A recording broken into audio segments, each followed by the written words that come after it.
Let's go, you're the boss. Hey everyone, I'm Gary Lambert, also known as the man with a face made for radio, and I'm really happy to be here, especially because one of the great joys of my life over the last, God, how many years, has been talking to this guy about music, and we haven't had a chance to do it often enough of late. So thank you to Relics Rock Camp and Team Lesh for making that happen. And will you please welcome your head counselor here at camp, Phil Lesh. Your absentee counselor. Thank you. Phil, this is going to be fun. We have some wonderful questions submitted by campers that were somewhat filtered, but they're really nice ones. Before we do that, just by way of introduction, it occurs to me, and I want to see if you agree, that you doing something like Rock Camp is very in keeping with what you've been doing with the design of your musical life in recent years, both through Terrapin Crossroads and the ever-changing combinations of musicians and Phil Lesh and friends, and that is inviting new people into this experience, both of playing Grateful Dead music and learning the joys of collective improvisation, and you mentoring them in many ways. Do you agree? Yes. In a word. Yes. How's that been going? Well, I mean, it's been pretty much the goal of my work, if you can call it work, over the last 25 years, say, and even before that, I guess. But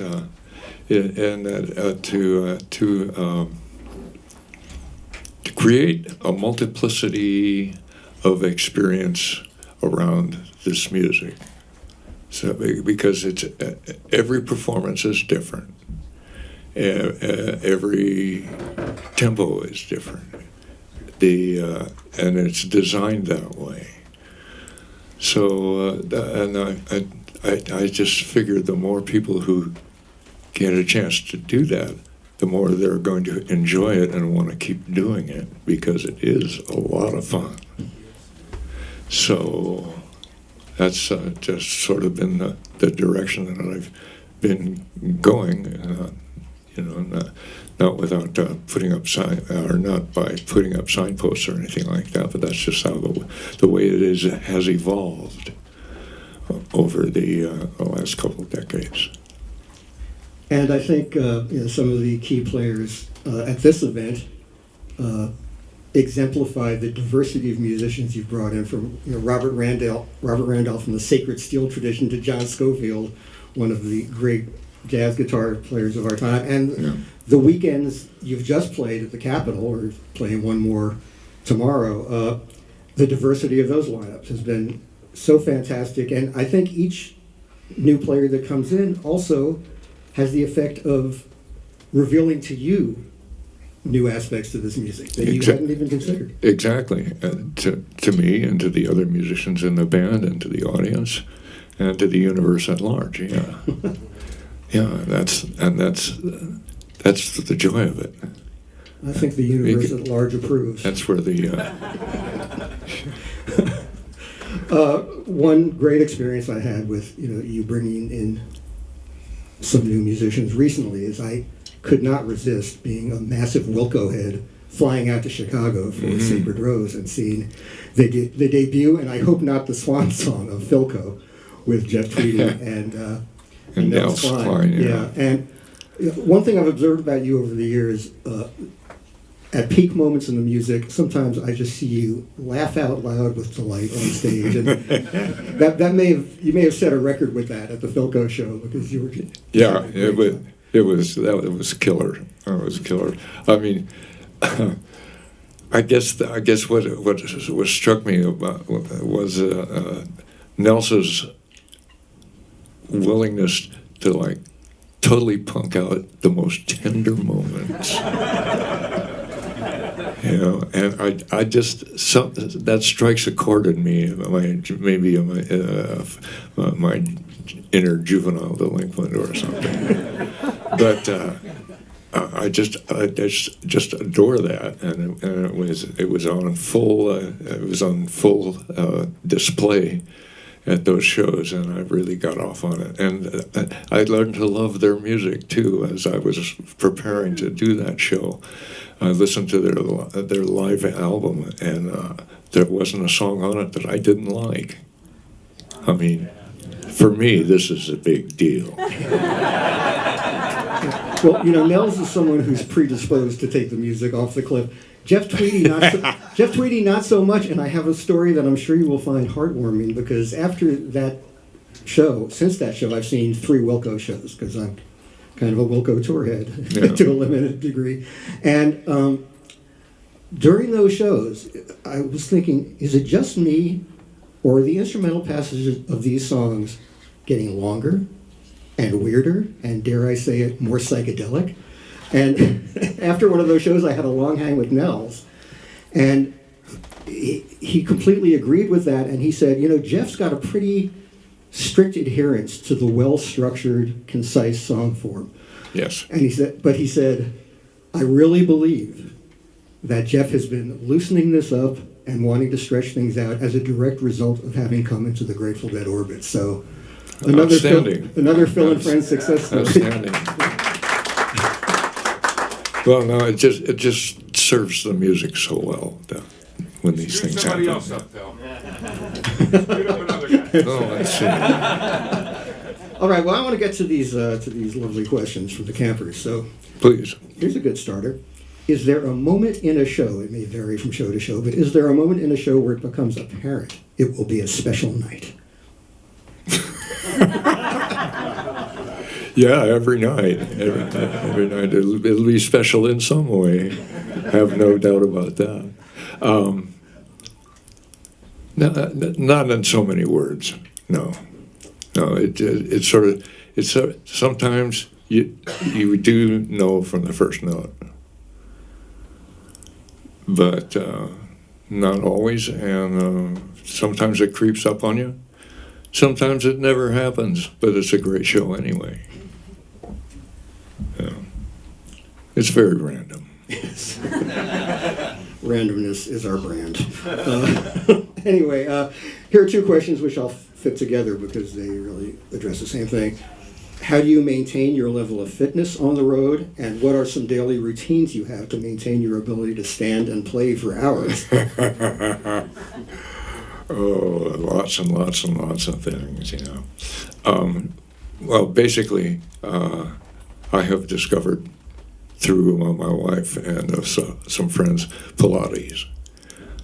So I have never been a fan of the pump iron kind of thing.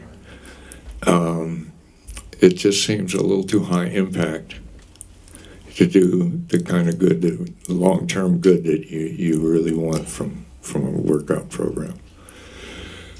So we discovered Pilates, which is kind of the opposite of that. It's like opening up, stretching, moving with control, slowly, a little bit like Tai Chi in that way. When I can, I do that 3 days a week. And we're getting a machine at home. I'm going to do it at home.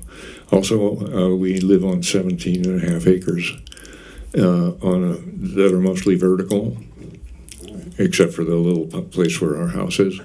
And I'm accustomed to hiking up the hill. So that's how I try and take care of the fitness aspect of old age, Seems to be if you will. It seems to be working very nicely. This is a technical question that we may not have time to go too deep into these woods, but gentleman wants to know, or a lady, I shouldn't assume, this is about the evolution of the Grateful Dead sound system, specifically maybe the rationale behind switching from Meyer sound to Heartbeat systems. What was the driver of that? Practicality, I guess. And The Meyer system was controlled by a computer. I forgot the password to the computer.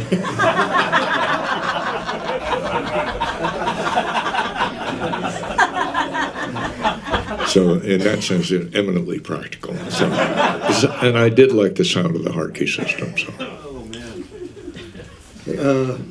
What bassists, jazz or otherwise, inspire you these days or earlier? And this person mentions possibilities, Niels Henning, Orsted Peterson, or Ron Carter.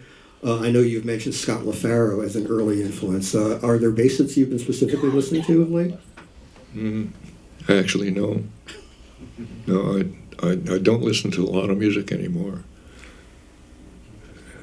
How about in the past? Well, it's always going through my head in some ways. So. I know LaFaro was someone who revolutionized jazz bass playing as someone who played melodic lines rather than just sticking to the root or walking bass or any of those cliches. So that certainly turned up in your playing. Yeah, there was a definite connection because I always thought of the bass as being the string version of the tuba in the marching band, right? But hearing LaFaro play it like it was just part of a string quartet, really. So that was a good moment. Ron Carter had a vehement reaction to being called the anchor of the Miles Davis quintet because he said, I don't want anyone to call me the anchor of this band. An anchor is a rusty old thing that's below the surface. That keeps dragging you down. Keeps the boat from moving, and that is not what I do. This is a sweet question. I played with my daughter, not me, this person. I played with my daughter for the first time this summer. As a dad, can you tell us how it feels to have your son on stage now? Can you share any tips on how to help kids grow into their spirit? Oh. Well, I can say that it's the greatest thing in the world, absolutely bar none. To play with your child, and at a high level, it's the most fun you can have standing up, I think. And watching Graham, evolve into not just a great partner for you, but a great band leader in his own right. Yeah. And his band leading qualities come to the fore in Film and Friends too. He's doing a lot of cues and all that. Yeah, he's a great frontman, if he wants to be. Yeah. Right. And I'm very proud of him because we didn't push him to go there. We didn't push him into music. It was all those years sitting on Jerry's road case. Yeah, he did it. He did it all himself. Yes. From inside him. So that's the best way. Right on, Graham. There and Back Again is one of my all-time favorite albums. Do you plan to record any new music? Yes. Eventually, I'm actually working with Graham and Brian at a studio that Brian has called Dream Lantern in Marin County, and we're writing together, and we're gonna. Brian really wants to record, and Graham does too, and I'm renowned for that. So we'll see what we get. You heard it here. But it's definitely a ongoing work in progress. Isn't everything? Of all the iconic imagery associated with the Grateful Dead over the years, do you have a favorite?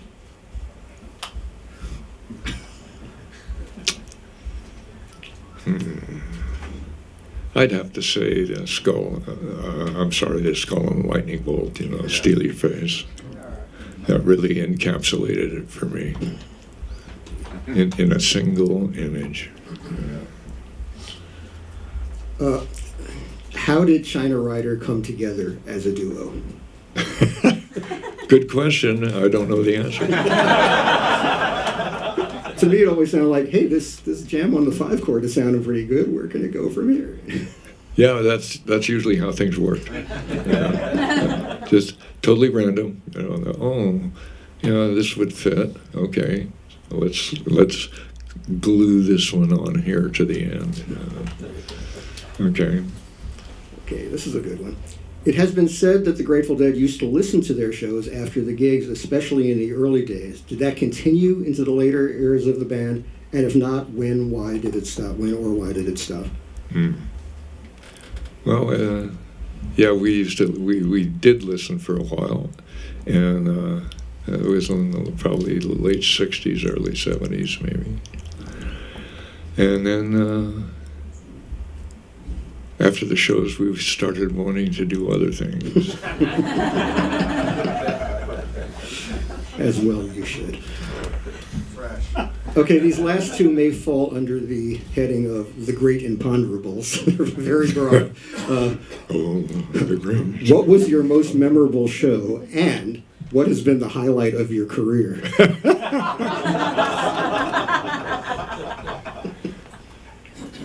Damn. Most memorable show.